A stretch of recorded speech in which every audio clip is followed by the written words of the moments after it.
I'm here with my friend Rich Schaus, the Executive Director of the Gospel Rescue Mission.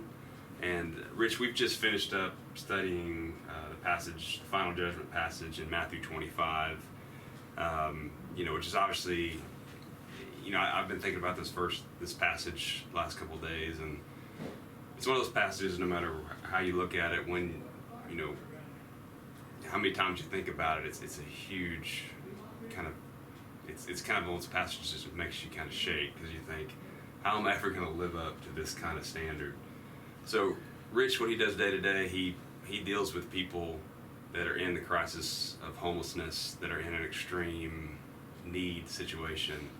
I mean, very needy. So this passage really applies to his, not only just the situation that we're faced with on every so often situation, but this is like the day-to-day thing for Rich. So Rich, just tell us in your words, like when we're presented with this situation, someone in need on the street, maybe the guy at the stop sign with a cardboard sign saying that he needs a buck.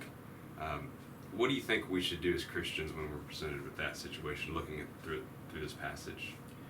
Well, no matter what happens, I believe the first thing you should do is look them in the eye, recognize them as a human being, as a person.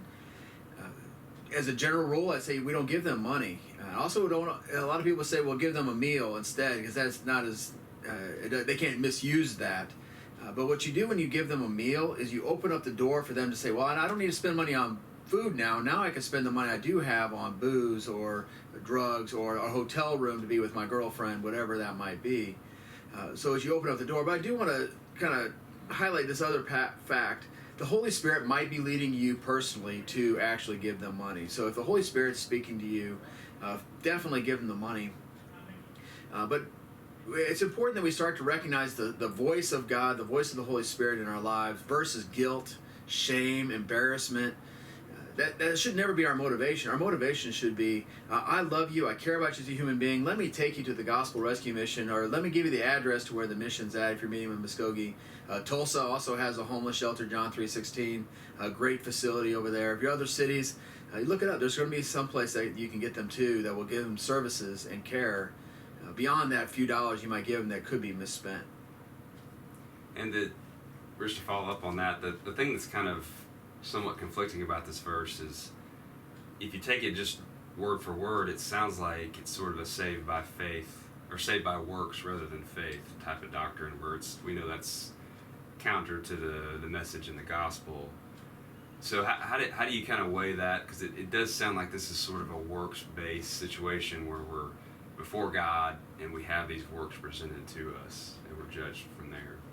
Well, God's developed and presented works for us to do. These are things that He has called us to do. He has spoken to us. And when we do these things, we do it out of obedience. We share whatever God's given us. We care for people who come to the Gospel Rescue Mission because we care about them. Not because we want to earn our salvation or do any of those things. The truth is that there are probably Muslims who serve the poor better than we do sometimes. And I'm embarrassed by that when I hear about somebody who's a pagan serving the homeless better than us. I'm embarrassed by that, because I think as a servant of Jesus Christ, I want to be the one who's doing the right things, who's doing those incredible opportunities, show those opportunities of love and care for these men and women. But above all things, recognize these folks as human beings and enjoy that. There's a joy in human beings in life. And don't try to earn your salvation. Al Capone fed more hungry people than I will ever do in my lifetime, yet I don't see any fruit in his life that's going to point out that he's going to heaven.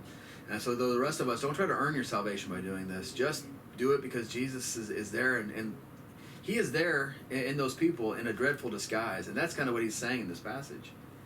I am there. That is who I am. I am walking there, and He comes to the mission. He looks like a drug addict. And I'm thinking, whoa, but I'm supposed to love them. And I can't love them as they are, but if I start to look and I see Jesus in them, I can love them, that Jesus inside them, and they can't tell the difference. And another thing about this passage, too, is really doesn't really give us any guide to how to help people. It just says that these people helped them and these other people didn't. So is there... is there a way that we can help people that ultimately hurts them in the long run, and give us some examples maybe of how you've experienced that through the Gospel Rescue Mission or through your other work with people in a homeless situation, to where what are some things that helps and what are some things that hurt in the long run?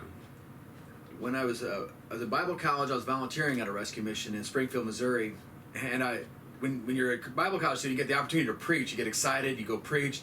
And I preached my first message as somebody got saved. I mean, I got to tell you, I was so excited. I couldn't believe that I would preach and somebody got saved. It was a mind-blowing moment. And so the next week I was there, and I saw the guy, and I was like, I was going to disciple him, and I was spending time with him, and he asked for some money. And I gave him money, and he immediately took that money, got thrown out of the mission that night for drinking alcohol, and his whole life spiraled from there.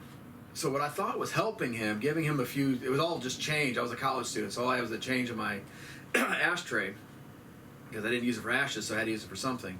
And I gave him that change, and that ruined his life, at least for a season, and I don't know where he went from there.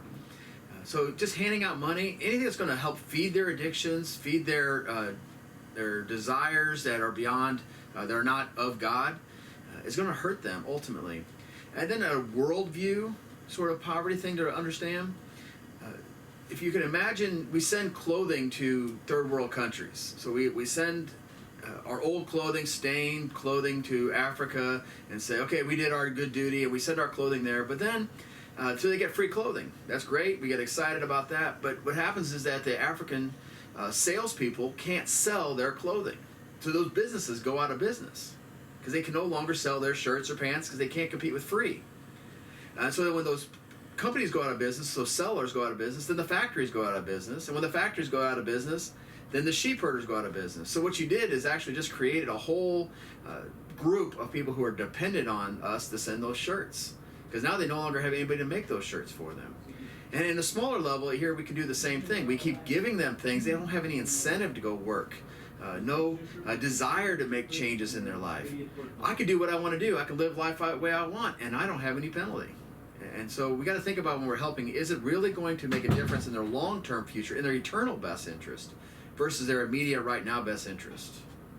Yeah, I think just to kind of wrap up, what's hard about that is that it's probably easier just to give them the money. Yes. It takes a lot more work to do what you're talking about in that scenario, where you actually provide them some help, and that's what the Gospel Rescue Mission does. But there's just so many things that go into really helping somebody in the long term that's more challenging than just giving a handout. So, and that's a radical faith. Yeah, it takes a lot of belief, and so we appreciate you sharing with us today, and thanks for your time.